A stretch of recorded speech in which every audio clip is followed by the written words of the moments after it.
বয়সটা শখের, কিন্তু অভাবটা যে টাকার। তাই এভাবেই চলছে জীবনটা। বয়স বাড়ছে, দায়িত্ব বাড়ছে, টেনশন ডিপ্রেশন বাড়ছে, শুধু ভালো থাকাটাই কমে যাচ্ছে। একটা কথা সত্য, প্রবাসীরা অনেকেই অনেক টাকা কামায়, কিন্তু তাদের মনে কোনো সুখ শান্তি নেই।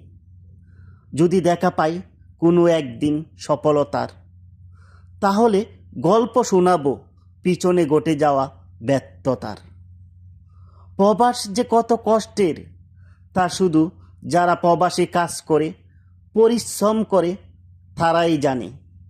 একটা প্রবাসী জীবন, ডিউটি শুরু আছে, তবে শেষ নাই। মাস শেষে বেতন আছে, তবে রাখার মতো ক্ষমতা নাই। এটাকেই বলে প্রবাসী।